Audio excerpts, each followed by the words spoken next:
سؤال بسيط، آخر مرة استخدمت فيها دماغك بجد كانت إمتى؟ مش أقصد إنك تفكر في أكلك أو موبايلك أو الميمز اللي شفتها، أقصد تفكير حقيقي، تفكير يخليك تحس إنك حي. إحنا عايشين في زمن غريب جدا، زمن بيديلك كل حاجة جاهزة بس بيسرق منك أغلى حاجة عندك، دماغك. كل سكرول على الموبايل، كل إشعار، كل فيديو قصير بتتفرج عليه مش بيعدي كده، هو فعليا بيقضم حتة من تركيزك، من صبرك، من طاقتك، لحد ما توصل لمرحلة اسمها تعفن الدماغ.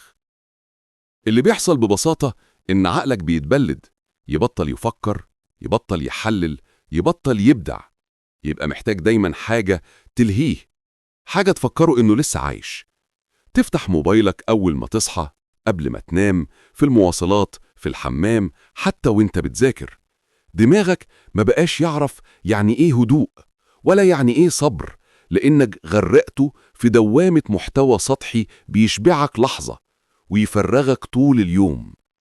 كل مرة بتسحب فيها الموبايل من غير سبب، اعرف إنك بتدي عقلك أمر ما تفكرش، أنا هفكر لك.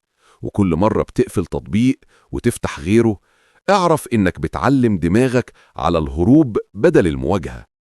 دماغك زيه زي عضلة جسمك، لو ما استخدمتهوش هيموت.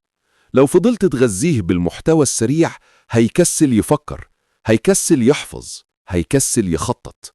ودي اللحظة اللي بيبدأ فيها التعفن الحقيقي. خلاص مفيش أهداف، مفيش طموح، مفيش تركيز تكمل 10 دقايق في حاجة مفيدة، بس تقدر تقعد 3 ساعات متواصلة على فيديوهات تافهة.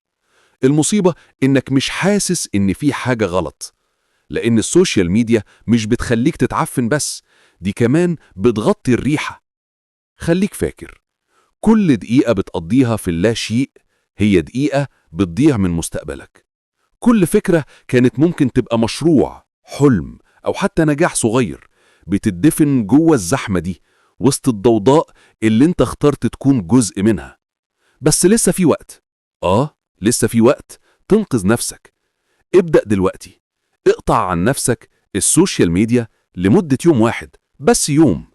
هتكتشف إن دماغك بدأ يهدأ، بدأ يفكر، بدأ يرجع لك إحساسك الحقيقي بالحياة. ابدأ تقرأ حتى صفحة واحدة في اليوم، اكتب أفكارك، خطط، اتكلم مع نفسك، اسمع صوتك الداخلي بدل أصوات الناس. خلي بالك، الدماغ اللي بيتغذى على التفاهة مش هيقدر يوم من الأيام يصنع قيمة. انقذ نفسك قبل فوات الأوان، قبل ما توصل للمرحلة اللي دماغك فيها يبقى مجرد آلة تستهلك مش تخلق. رجع السيطرة لعقلك قبل ما الموبايل يسيطر عليك تماما. اوعى تكون واحد من اللي بيضحكوا وبيقولوا هو أنا كده كده مش هتغير. اتغير، لأنك تقدر. رجع تركيزك، صبرك، حلمك. خلي يومك فيه معنى، مش مجرد وقت بيضيع.